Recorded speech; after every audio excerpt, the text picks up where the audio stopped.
أما بعد فأعوذ بالله من الشيطان الرجيم بسم الله الرحمن الرحيم كل من عليها فان ويبقى وجه ربك ذو الجلال والإكرام صدق الله مولانا العظيم وبلغنا رسوله النبي الأمين المكين ایک بار درود پاک پڑھ لیں اللهم صل على سيدنا وشفيعنا حبيبنا كريمنا مولانا محمد وبارك وسلم صلوا عليه الصلاة والسلام عليك يا رسول الله صلى الله عليه وسلم. مجھے پتہ چلا جو صاحب لینے گئے تھے وہ بتا رہے تھے کہ ان کے چھوٹے بھائی کا روڈ ایکسیڈنٹ میں انتقال ہو گیا. ان کے ایصال ثواب کے لیے آج کی یہ محفل زندوں کے عمل سے مردوں کو فائدہ پہنچتا ہے.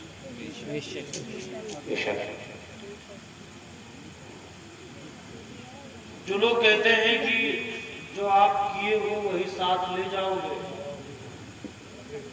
اور باقی نیاز فاتحہ سے درود سے کچھ نہیں ملے جلنے والا، یہ اسلامی فکر نہیں.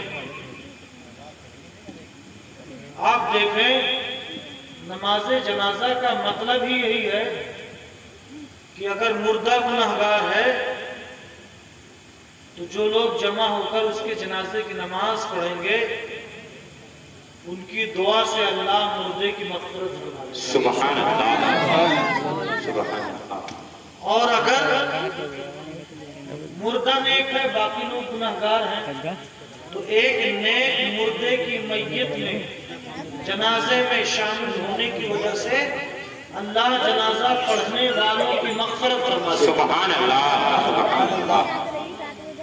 اب آپ دیکھیں جنازے میں جو دعا پڑھی جاتی ہے اللہم اغفر لحینا، اے اللہ ہمارے زندے کو بخش دے، ومیتنا ہمارے مردوں کو بخش دے، وصغیرنا ہمارے بچوں کو بخش دے، وکبیرنا ہمارے بڑوں کو بخش دے، وذکرنا ہمارے مردوں کو بخش دے، وانثانا ہماری عورتوں کو بخش دے. اللہم من احییتہ منا فاحییہ علی الاسلام، اے اللہ ہم میں سے جسے زندہ رکھ اسے مسلمان بنا کے رکھ. ومن توفیتہ منا فتوفہ علی الایمان، اور ہم میں سے جسے موت دے تو اسے ایمان کی موت دے. اب اگر زندوں کے عمل سے مردوں کو فائدہ نہ پہنچتا تو بھلا جنازہ کی نماز کی پڑھی جاتی. مرنے کے بعد وہ تصویر کے قبر میں پھینک آتے. لیکن کوئی بھی مسلمان آج جنازہ کا انکار نہیں کرتا. تو مرنے کے بعد پہلا جو کام ہے جنازہ پڑھنے کا، اسی سے ایصال ثواب کا ثبوت ملتا کہ مردے کو نیک کام اس کے نام سے پہنچانا چاہیے، اس کی نیکی اس کا ثواب. اب آپ دیکھیں حدیث شریف میں اللہ کے پیارے رسول صلی اللہ علیہ وآلہ وسلم دو قبروں کے پاس سے گزرے. جب قبر کے پاس پہنچے تو پیارے آقا علیہ السلام رک گئے اور فرمایا کہ ان قبر والوں پہ عذاب ہو رہا ہے، اور کسی بہت بڑی چیز کی وجہ سے نہیں، لیکن گناہ کوئی بھی ہو گناہ بڑا ہی ہوتا ہے. ایک پہ عذاب اس لیے ہو رہا ہے کہ وہ پیشاب کے چھینٹوں سے نہیں بچتا تھا. ہمارے بہت سارے بھائی ہیں کہ جو جمعہ نہاتے ہیں، بیچ میں وہ ناپاک رہتے ہیں، اور کچھ لوگ نہاتے بھی ہیں تو وہی ناپاک انڈرویئر پہن کے نہا لیتے ہیں. سمندر میں کود کے نہانے، اگر پاک کپڑا بدن پہ ہے اسے ناپاک کپڑا ہے بدن پر، جب تک آپ اسے پاک نہیں کریں گے آپ سمندر میں نہا کے چلے آئے پاک ہو گئی. پہلے بدن پہ جہاں گندگی لگی چاہے وہ کپڑے پہ یا بدن پہ اسے صاف کرے، پاک کرے، اس کے بعد کلی کرے، ناک میں پانی ڈالے، پھر پورے بدن پہ پانی ڈالے، یہ نہانے کا۔ تو کچھ لوگ تو استنجا کرتے ہی نہیں، کھڑے کھڑے اپنا کر رہے ہیں۔ کھڑے کھڑے کتنے احتیاط سے انسان کرے گا، کہیں نہ کہیں رہ جاتا ہے۔ تو ہلکے میں نہ لو اسے۔ اللہ کے پیارے رسول صلی اللہ علیہ وآلہ وسلم کے زمانے میں غالباً کسی صحابی کی قبر رہی ہوگی، فرمایا اس قبر والے پہ عذاب ہو رہا ہے، اور اس وجہ سے ہو رہا ہے کہ وہ پیشاب کی چھینٹوں سے، پیشاب کے قطروں سے نہیں بچتا، اس لیے عذاب ہو رہا ہے۔ اور دوسرے قبر والے پہ اس لیے عذاب ہو رہا ہے کہ وہ چغلی کرتا ہے۔ ہاں، چغلی کرنا تو عام بات ہے۔ ایک عورت کے پاس بیٹھی باتیں کر رہی ہے، 10 منٹ کے بعد دوسرے عورت کے پاس جائے گی تو بھاگو بہن، فلانیاں تو ایسی ہے، وہ ایسی ہے، وہ ایسی ہے، یہی تو چغلی ہے۔ جب تک وہاں بیٹھی تھی میٹھی میٹھی خوب اس کی باتیں سننی، اور اس کے بعد ادھر گیا تو ادھر کی بات ادھر، ادھر کی بات ادھر، پھر دے دینا دم، چل گیا انڈیا پاکستان، اور اپنا لڑتے لڑتے میوں میں لڑائی کروا دی۔ آنے دو کیا بولے کرائیں گے، اب میاں بائک چلا کے یا سائیکل چلا کے آئے، پسینہ بھی نہیں سکا، ارے فلانیہ نے تو آج ایسا کہا، اور ہو گئی لڑائی۔ تو اس کی جڑ کیا ہے؟ چغلی ہے۔ ہم صبح سے شام تک کتنے غلط کام کرتے ہیں، لیکن اللہ پردہ ڈالتا ہے، بے شک کہ نہیں ڈالتا؟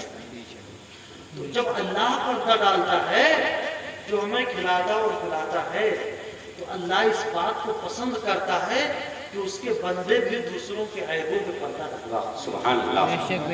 اگر کسی میں کوئی غلط بات بھی ہے تو زمین بن جاؤ، زمین تمہارے ٹوائلٹ تک کو چھپا کے اپجاؤ بن جاتی ہے۔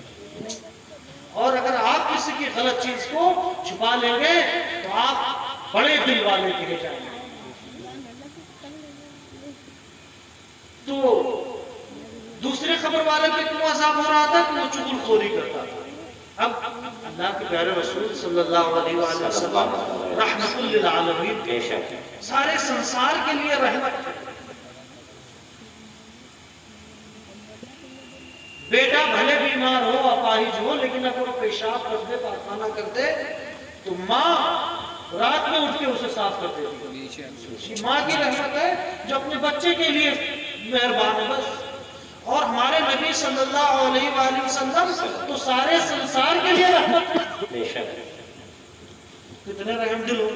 اب عذاب دیکھ کر کے آپ کیسے گزر جائیں؟ پیارے آقا علیہ السلام نے ایک شاخ لی، شاخ سمجھتے ہو، درخت کی ٹہنی، اور اسے بیچ سے چیرا، چیرنے کے بعد ایک کی قبر پہ رکھ دیا اور دوسرے شاخ کو دوسرے کی قبر پہ رکھ دیا، اور فرمایا مجھے امید ہے کہ جب تک یہ شاخ یہ ٹہنی تر رہے گی تو تر چیزیں، ہری بھری چیزیں، پتیاں، یہ اللہ کی تسبیح پڑھتی ہیں۔ اللہ کی تسبیح کی برکت سے جب تک یہ پتیاں تسبیح پڑھتی رہے گی، اللہ تبارک و تعالیٰ ان قبر والوں سے عذاب اٹھا لے گا۔ تو پتیاں تو اشرف المخلوقات نہیں ہے، جب ان کی تسبیح سے قبر کا عذاب دور ہوتا ہے، تو اگر اللہ کا کوئی بندہ، کوئی اشرف المخلوقات، اللہ کے محبوب کا کوئی امتی قرآن کی آیتیں پڑھ کر کے، پیارے آقا پہ درود پڑھ کر کے، یا علم کی محفلیں سجا کر کے، اور اس کا ثواب اپنے مردوں کے نام کر دے، تو بھلا اس کا ثواب کیوں نہیں پہنچے؟ جو لوگ کہتے ہیں کہ ثواب نہیں پہنچتا، بھلا کیسے پہنچے گا؟ ابھی ان کی ماں کی شاخ میں گستاخی کر دے تو فوراً چھوٹ جائیں گے، گالی پہنچ جاتی، ثواب نہیں پہنچے۔ تو یہ تو حدیث شریف کی روشنی میں یہ بتا رہا تھا۔ اللہ کے پیارے رسول صلی اللہ علیہ وآلہ وسلم فرماتے جب انسان مر جاتا ہے تو اس کا نیکیوں کا اکاؤنٹ بند ہو جاتا ہے، ہاں مگر 3 نیکیاں ایسی ہیں کہ وہ اکاؤنٹ میں جڑتی رہی. ایک نیکی یہ ہے کہ اس کی اولاد میں اس کی اولاد نیک ہو اور اپنے ماں باپ کے لیے دعا کرے. اور اولاد کو کیا دعا کرنی چاہیے؟ رب ارحمہما کما ربیانی صغیرا. اے اللہ میرے ماں باپ پہ ایسے رحم کر جیسا انہوں نے ہمارے بچپن میں ہم پر رحم کیا. علماء فرماتے ہیں کہ اس وقت تک کسی کی دعا قبول نہیں ہوتی ہے جب تک کہ وہ اللہ کے نبی پہ درود نہ بھیج لے اور اپنے ماں باپ کے لیے دعا نہ کرے. جب بھی آپ دعا کے لیے ہاتھ اٹھائیں تو پہلے اللہ کے رسول پہ درود بھیجیں صلی اللہ علیہ وآلہ وسلم. یا یہ درود نہ یاد ہو تو صلی اللہ علیہ وسلم پڑھیں اور پھر دعا کریں یا اللہ ہمارے گناہوں کو مٹا دے، ہمارے ماں باپ کو بخش. اور آخر میں ماں باپ کے دعا کر لیں تو سمجھ لو اسٹارٹنگ بھی اچھا اور اینڈنگ بھی اچھا. تو بیچ میں جتنی بھی جائز چیزیں مانگیں گے اللہ سب سے سبحان اللہ، بے شک سب پورا. تو ایک تو نیک اولاد ہو. اولاد جو بھی نیکی کرے گی سب سے پہلے ماں باپ کے اکاؤنٹ میں نیکی جڑے گی. اور اس نے کوئی علم ایسا چھوڑا جس سے لوگ فائدہ اٹھاتے ہیں تو اس کا فائدہ، اس کا ثواب بھی اس کے اکاؤنٹ میں جڑے گا. اور تیسرے صدقہ جاریہ. کوئی نل لگوا دے، کوئی اور ایسا روڈ بنوا دے، فریزر کہیں روڈ پہ لگوا دے، جب تک یا کسی بچے کو عالم بنا دے تو جب تک وہ عالم رہے گا لوگ اس کے علم سے فائدہ اٹھاتے رہیں گے جب تک وہ چلے گا. سبحان اللہ. اور سب سے بڑا کام یہ ہے کہ اگر کسی کے گھر کا کوئی انتقال کرے تو آپ ایک بچہ، اگر اللہ نے حیثیت دی ہے تو مدرسے میں چلے جائیں کسی اہل سنت سنی مدرسے میں کہ ایک بچے کا عالم بننے پر جو خرچہ آتا ہے وہ ہم دیں. یا مدرسے میں ہم یہ کام کروائیں گے، اتنا کمرہ بنوائیں گے، اتنا قرآن شریف کر دیں گے، اتنی چٹائی رکھ دیں گے. مسجد بنوانے بہت ثواب ہے لیکن آپ نے کہیں مسجد بنوا دی ہے تو اسی مسجد میں کوئی آگے پڑھے گا تو آپ کو ثواب ملے گا. لیکن اگر آپ نے مدرسہ بنوایا ہے تو اس مدرسے میں جتنے فارغ ہیں جہاں جہاں پوری دنیا میں وہ جا کر دین کی تبلیغ کریں گے، دین سکھائیں گے، پھر ان کے پڑھائے ہوئے سکھائیں گے، پھر ان کے پڑھائے ہوئے سکھائیں گے. قیامت تک آپ کے نامہ اعمال میں ثواب لکھا جاتا ہے. سبحان اللہ. تو ان چیزوں سے یہ ثابت ہوتا ہے کہ مردوں کے نام مثال ثواب کرنا چاہیے. ایک خاتون پوچھتی ہے یا رسول اللہ میری امی کا انتقال ہو گیا، کیا میں ان کی طرف سے حج کر سکتی ہوں؟ پیارے آقا علیہ الصلوۃ والسلام نے ارشاد فرمایا کیوں نہیں حج کرو.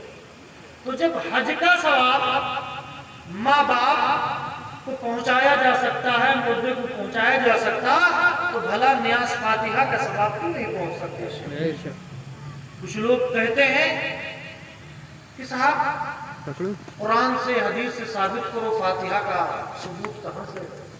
اب آپ دیکھیں برتھ ڈے پہ کیک کاٹیں گے کوئی ثبوت نہیں چاہیے کہ نہیں، شادیوں میں خوب غبارے لگائیں گے کوئی ثبوت نہیں چاہیے، خوب جھومر لگائیں گے، خوب پٹاخے چھوڑیں گے کوئی ثبوت انہیں نہیں چاہیے. لیکن میت کے لوگ جمع ہو کر کے مردے کو کچھ فائدہ پہنچاتے ہیں تو ویسے چڑھ جاتے جیسے شیطان قبر پہ اذان دینے سے چڑھ جاتا ہے. حدیث شریف میں ہے کہ جب اذان ہوتی ہے تو شیطان ریح خارج کرتے ہوئے بھاگتا ہے اور جب اذان ہو جاتی تو پھر آ جاتا ہے. پھر جب تکبیر کہی جاتی ہے اللہ اکبر اللہ اکبر تب بھی بھاگ جاتا ہے. پھر نماز میں آ جاتا ہے اور یاد دلاتا ہے تو نے یہ کام کیا تھا، وہ کام کیا تھا. آدمی جو برسوں بھول چکا تھا پہلے وہ چیزیں بھی نماز میں شیطان یاد دلاتا ہے. تو تکبیر سے، اللہ کے ذکر سے کون بھاگتا ہے؟ شیطان بھاگتا ہے. قبر پہ اذان اس لیے دلائی جاتی ہے کہ نکیرین کے سارے سوال کا جواب اذان میں موجود ہے. سارے سوال کا جواب. اور اذان سے تکلیف کسے ہوتی ہے؟ شیطان. ذکر سے، قرآن سے تکلیف کسے ہوتی ہے؟ یہ بتاؤ فاتحہ ہم کیا کیا کرتے ہیں؟ فاتحہ میں آپ قرآن پاک پڑھتے ہیں. قرآن پاک پڑھنا جائز، بلکہ اللہ نے فرمایا وَرَتِّلِ الْقُرْآنَ تَرْتِيلًا، قرآن کو ترتیل کے ساتھ پڑھو. اقرا اپنے رب کے نام سے پڑھیے. کئی جگہ پہ مطالبہ ہے کہ قرآن پاک کا جو ایک حرف پڑھے گا اسے 10 نیکیاں ملیں گی. الف لام میم کس نے پڑھ لیا تو اسے 30 نیکیاں ملیں گی. کتنی؟ 30 نیکیاں ملیں گی. تو کلام پاک پڑھنا ثواب کا کام. فاتحہ میں ہم درود پڑھتے ہیں. درود کا بھی مطالبہ اللہ نے کیا. ان اللہ و ملائکتہ یصلون علی النبی یا ایھا الذین آمنوا صلوا علیہ وسلموا تسلیما. بے شک اللہ اور اس کے فرشتے نبی پہ درود بھیجتے ہیں، تو اے ایمان والو تم بھی نبی پہ خوب خوب درود بھیجو. تو ہم درود بھیجتے ہیں. اس کے بعد دعا مانگی جاتی ہے. دعا کا ثبوت بھی قرآن پاک سے ہے.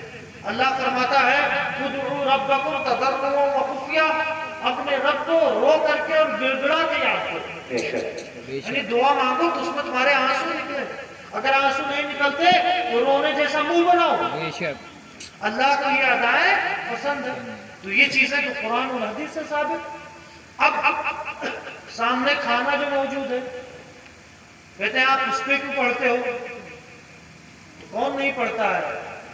سامنے کھانا بسم اللہ الرحمن الرحیم پڑھتے کھاتے کہ نہیں کھاتے؟ بسم اللہ الرحمن الرحیم بھی قرآن ہے. جب قرآن کی ایک آیت پڑھنا جائز تو پورا قرآن پڑھنا بھی جائز، چاروں کل پڑھنا بھی جائز کہ نہیں؟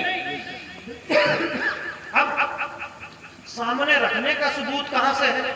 تو سامنے رکھنے کا ثبوت مسلم شریف کی حدیث سے پاک ہے.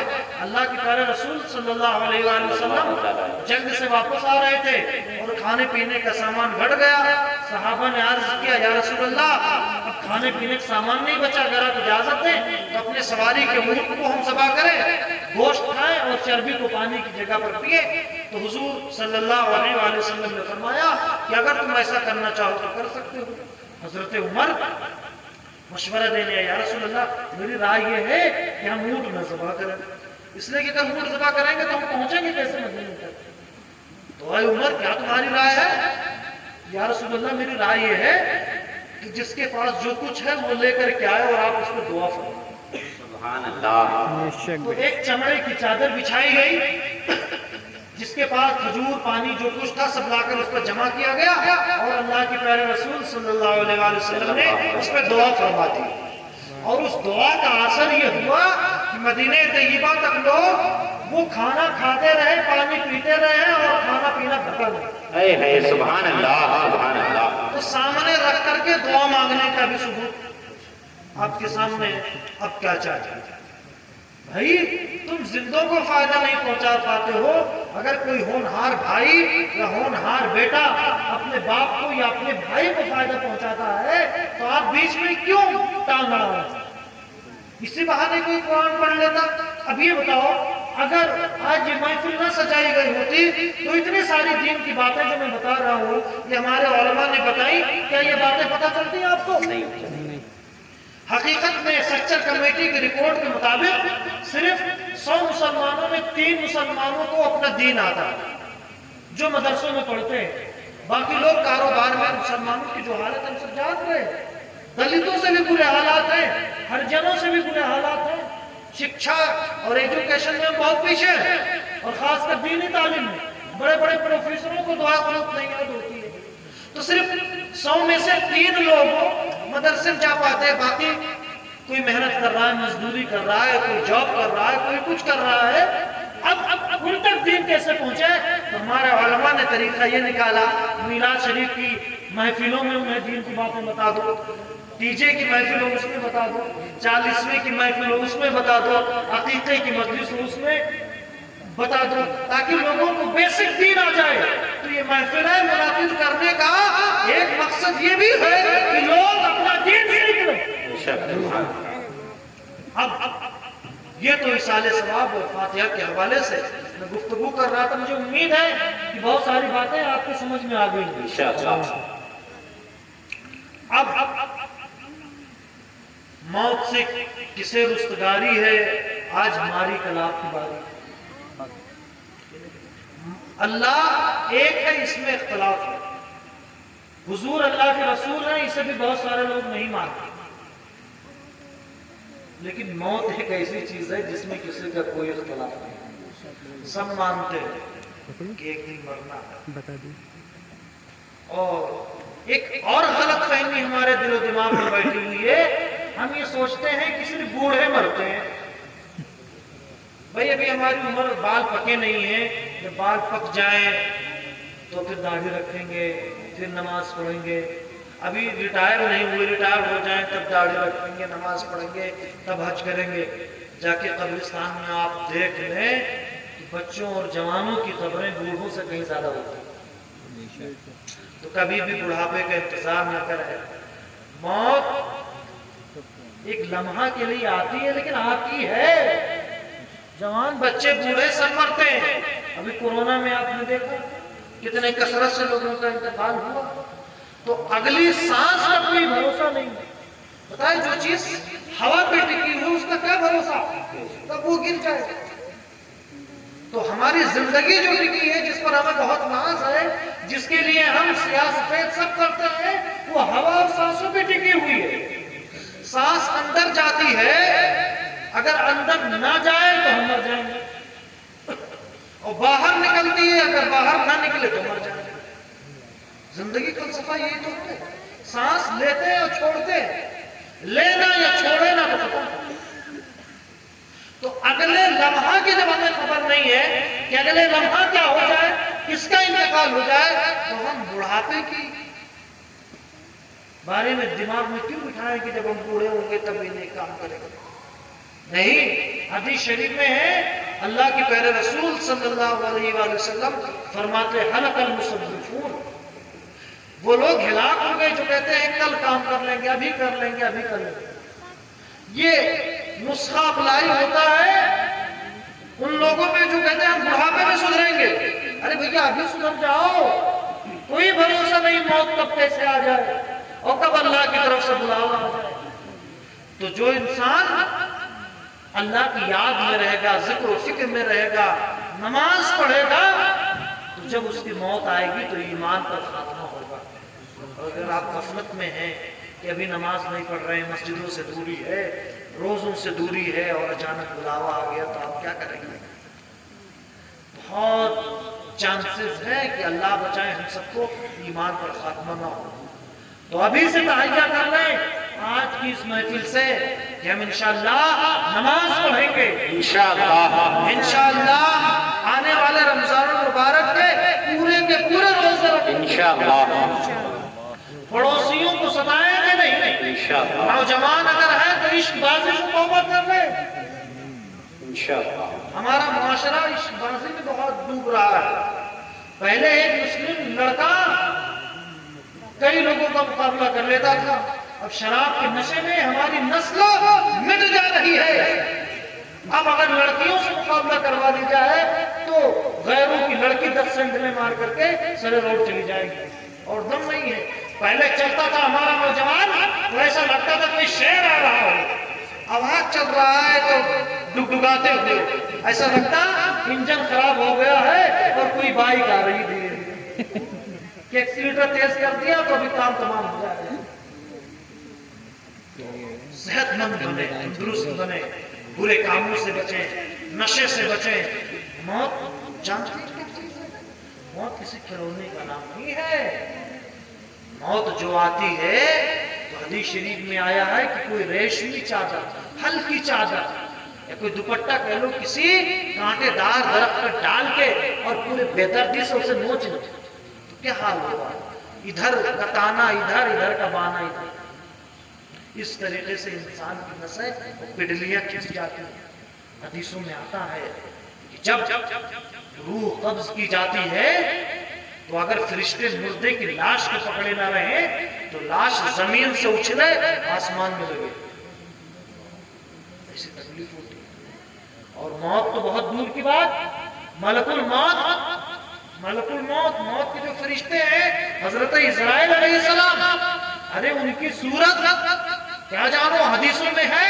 علامہ جلال الدین سیوطی رحمۃ اللہ علیہ لکھتے ہیں کہ ایک دن حضرت اسرائیل علیہ السلام ملک الموت ابراہیم علیہ السلام کے گھر میں آ گئے اور باؤنڈری کا دروازہ جو تھا وہ لاک تھا، حضرت ابراہیم علیہ السلام کو سلام کر رہے ہیں. ابراہیم علیہ السلام نے کہا کہ بھائی کس کی اجازت سے آئے ہو؟ تو انہوں نے کہا مجھے تو اجازت کی ضرورت نہیں پڑتی ہے. جھونک گئے, کیا میرا وقت آ گیا ہے؟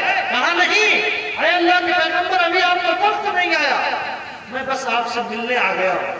تو انہوں نے کہا ٹھیک ہے, ایک بائی چانس جب آپ آ ہی گئے ہیں تو آپ ہمیں وہ صورت دکھا دیں جس میں آپ مومنوں اور کافروں کی روح قبض کرتے ہیں. تو کہتے ہیں اے اللہ کے پیغمبر ابراہیم خلیل اللہ, جس صورت میں کافروں کی روح قبض کرتا ہوں وہ صورت آپ دیکھ نہیں پائیں گے. کہا نہیں میں دیکھوں گا, نہیں دیکھ پائیں گے, دیکھوں گا. جب اصرار زیادہ بڑھا تو کہتے ہیں اے اللہ کے پیغمبر ابراہیم علیہ السلام, اگر آپ دیکھنا ہی چاہتے ہیں تو تھوڑی دیر کے لیے اپنا چہرہ گھما لیجیے.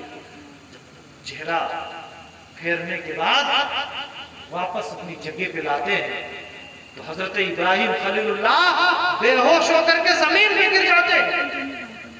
کیا دیکھتے ہیں؟ وہی ملک الموت جو اب تک دوستانہ شکل میں آئے تھے, ایک حسین و جمیل نوجوان کی صورت میں آئے تھے.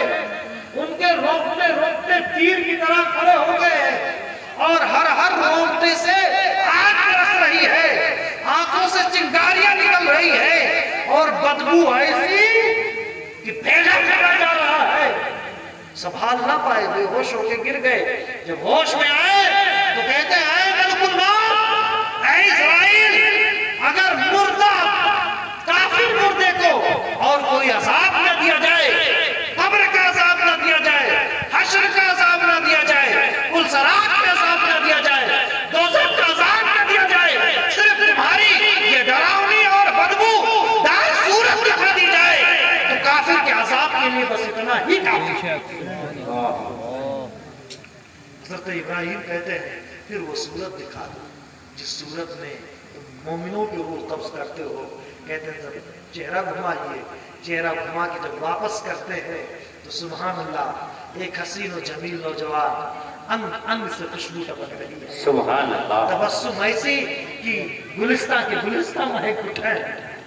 حضرت ابراہیم پکار اٹھتے ہیں کہ اے ملک الموت, اگر مومن کو اور کوئی نعمت نہ دی جائے قبر میں, حشر میں, جنت میں, صرف تمہاری یہ منموہنی صورت دکھا دی جائے تو یہی اس کی نعمت کے لیے. سبحان اللہ.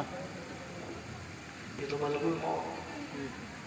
پھر آپ کو پتا ہے حدیث شریف میں پیارے آقا علیہ السلام فرماتے ہیں القبر روضۃ من ریاض الجنہ و حفرۃ من حفر النیران, کہ قبر جنت کے کیاریوں میں سے ایک کیاری ہے اور جنت کے گڑھوں میں سے ایک گڑھا ہے.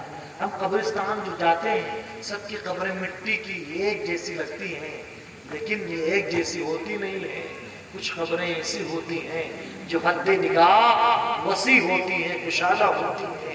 کسی قبر کے مردے کو جنتی لباس پہنایا جاتا ہے, کسی قبر میں جنت کی کھڑکیاں کھولی جاتی ہیں, جنتی بچھونا ہوتا ہے اور ہر طرح کی نعمتیں ہوتی ہیں, اور کسی قبر میں دوزخ کی کھڑکی کھولی جاتی ہے, عذاب دیا جاتا ہے, آگ کا بچھونا بچھایا جاتا ہے اور حشر اور قیامت تک کے لیے اس پر عذاب مسلط کر دیا جاتا ہے.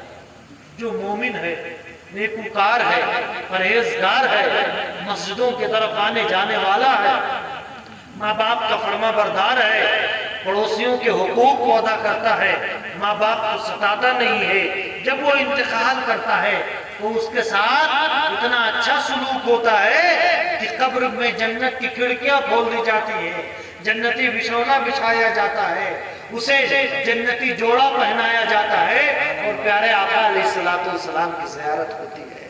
اگر ایمان پر خاتمہ نہیں ہوا ہے, کوئی بے نمازی ہے, نمازوں کا منکر ہے اور مسلمانوں کو ستانے والا ہے, مسلمانوں کی جان نکالنے والا ہے, قتل کرنے والا ہے, مرڈرر ہے, نشہ خور ہے اور طرح طرح کی برائیوں میں اگر مبتلا ہے تو قبر کا عذاب تو چھوڑ لو, وہ نکیرین کے بدبودار اور ہیبت ناک صورت ہی سے ڈر جاتا ہے. نکیرین کے دانت اتنے بڑے بڑے ہوتے ہیں کہ وہ اپنے دانتوں سے زمین پھاڑتے آتے ہیں اور کافر مردے کو جھڑک کر کے بٹھاتے ہیں اور کڑک آواز میں پوچھتے ہیں من ربکا، تمہارا رب کون ہے؟ ما دینکا، تیرا دین کیا ہے؟ ما کنتا تقول فی ھذا الرجل، محمد رسول اللہ کے بارے میں تیرا کیا ایمان تھا، کیا رہا عقیدہ تھا؟ تو سارے سوالات کے جواب میں بس وہی ایک چیز دہراتا ہے، ہاں لا ادری، ہائے افسوس مجھے تو کچھ پتا نہیں، ہائے افسوس مجھے تو کچھ پتا نہیں۔ یہ تو آخرت کی پہلے منزل ہے، یہیں سے عذاب شروع ہو جاتا ہے، اور جب قیامت برپا ہوگی، حشر برپا ہوگا، لوگ اپنے اپنے قبروں سے اٹھ کر میدان محشر میں جائیں گے، تو مومنین تو اپنے نیکیوں کی سواریوں میں سوار ہو کر کے جائیں گے، اور کافرین اپنی چوتڑ کے بل گھسٹتے ہوئے میدان محشر میں جائیں گے۔ پھر وہاں سورج سوا نیزے کے قریب ہوگا میدان محشر میں، اور پسینے کثرت سے ہوں گے، کسی کے ٹخنے تک پسینے، کسی کے گھٹنے تک، کسی کے کمر تک، کسی کے سینے تک، کسی کے گلے تک، اور کافر کے تو ناک تک پسینہ ہی پسینہ ہوگا۔ کافر اس میں ڈبکیاں کھا رہا ہوگا۔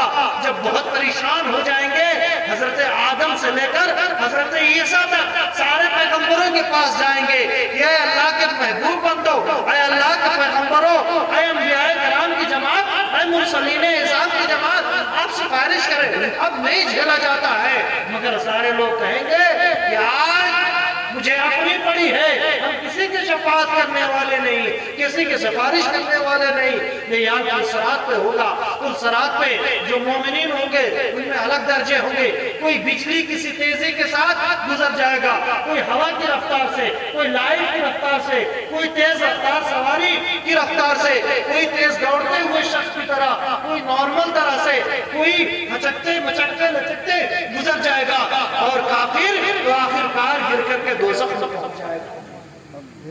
دوزخ، بس آخر بات کہہ کے گفتگو ختم کر دوں گا، دوزخ کوئی گھر کے چولہے کا نام نہیں ہے، بھٹی کا نام نہیں ہے۔ ارے دوزخ کے بارے میں ایک مرتبہ جبریل امین سے پیارے آقا علیہ الصلوۃ والسلام پوچھتے، اے جبریل میری امت کو کچھ دوزخ کے بارے میں بتاؤ۔ جبریل کہتے یا رسول اللہ، اللہ تعالیٰ کا حکم ہوا کہ جہنم کی آگ 1000 سال تک بتائی جائے۔ کتنے؟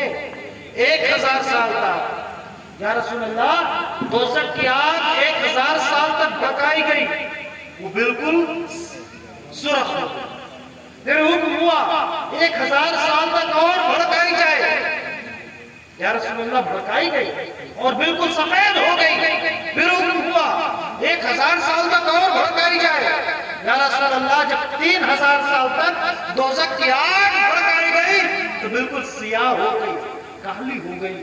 یا رسول اللہ، اب دوزخ کی آگ بالکل سیاہ ہے، کالی ہے، اس میں چنگاری بھی کوئی نہیں پھوٹتی جس سے تھوڑی سی روشنی ہو جائے۔ یا رسول اللہ، قسم ہے اس ذات وحدہ لا شریک کی جس نے آپ کو سچا نبی بنا کر کے بھیجا، اگر جہنم کو سوئی کے ناکے کے برابر کھول دیا جائے تو تمام دنیا والے اس کی گرمی، حرارت اور تپش کی وجہ سے مر جائیں گے۔ اور یا رسول اللہ، قسم ہے اس ذات وحدہ لا شریک کی جس نے آپ کو سچا نبی بنا کر کے بھیجا، اگر جہنم کے داروغوں میں سے کوئی داروغہ دنیا والوں کی طرف جھانک کر کے دیکھ رہے تو تمام دنیا والے اس کی ڈراؤنی صورت اور اس کی بدبو کی وجہ سے مر جائیں گے۔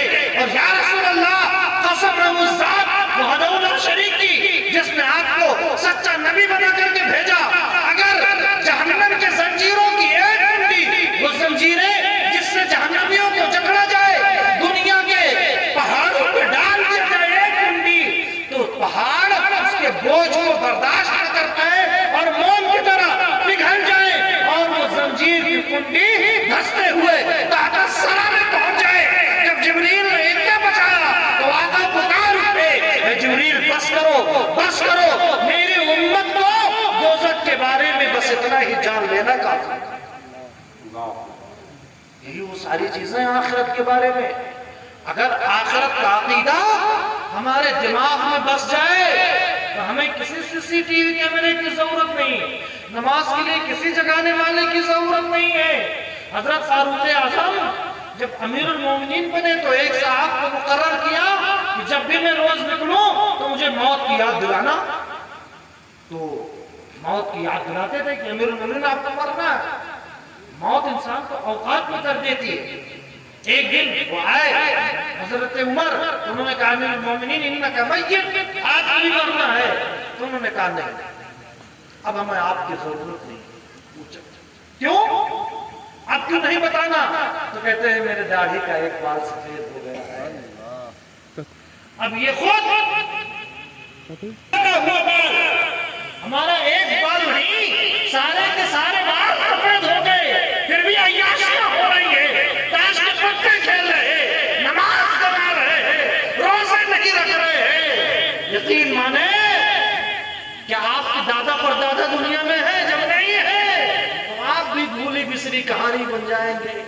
کلام پاک میں ہے اضحکوا قلیلا وابکوا کثیرا، ہنسو کم رو زیادہ. میں نہیں کہتا، ہمارا پروردگار کہتا اگر آخرت کی چیزیں آپ یاد کریں، آپ دیکھیں کہ ہماری بھی آنکھ بند ہو جائے گی، ہم بھی مر جائیں گے. اپنی مرضی سے ہم ہاتھ بلکہ ایک روگ میں بھی ہمارا ہل نہیں سکتا ہے، دوسروں کے اختیار میں ہوں گے. آج بغیر پنکھے کے ہم نہیں رہ سکتے. قبر کی کالی کوٹری میں بغیر پنکھے کے، بغیر وینٹیلیشن کے آپ کو رہنا پڑے گا. وہاں قبر کے کیڑے مکوڑوں سے بھی ملنا ہے. قبر دباتی ہے، اگر بندہ مومن ہے تو ایسے دباتی ہے جیسے ماں اپنے بچے کو چپکا لیتی ہے پیار میں. اور اگر بندہ کافر ہے، بے نمازی ہے، گنہگار ہے، فاسق و فاجر ہے، تو قبر ایسے دباتی ہے کہ ادھر کی پسلیاں ادھر ہو جاتی ہے اور ادھر کی پسلیاں ادھر ہو جاتی ہے. قبر سب کو دباتی. تو اللہ فرماتا اضحکوا قلیلا وابکوا کثیرا، اپنی آخرت کو، اپنے انجام کو یاد کر کے ہنسو کم رو زیادہ. اس لیے کہ اگر آخرت کو تم یاد کر لو گے تو خود بخود تمہارے چہرے سے مسکان ختم ہو جائے گی، ہنسی مٹ جائے گی. پیارے آقا علیہ السلام جبریل سے پوچھتے اے جبرائیل کیا وجہ ہے کہ جب بھی میکائیل میرے پاس آتے ہیں میں نے کبھی انہیں مسکراتے نہیں دیکھا. میکائیل علیہ السلام 4 بڑے فرشتے ہیں، ایک حضرت جبرائیل علیہ السلام، دوسرے حضرت میکائیل علیہ السلام، تیسرے حضرت اسرافیل علیہ السلام، چوتھے حضرت عزرائیل علیہ السلام. تو فرشتوں کے ہیڈ سے جبریل سے پوچھا جبریل کیا بات ہے، میں نے میکائیل کو کبھی مسکراتے نہیں دیکھا، وہ ہنستے کیوں نہیں ہے؟ تو جبریل راز بتاتے ہیں یا رسول اللہ، جب سے اللہ تبارک و تعالیٰ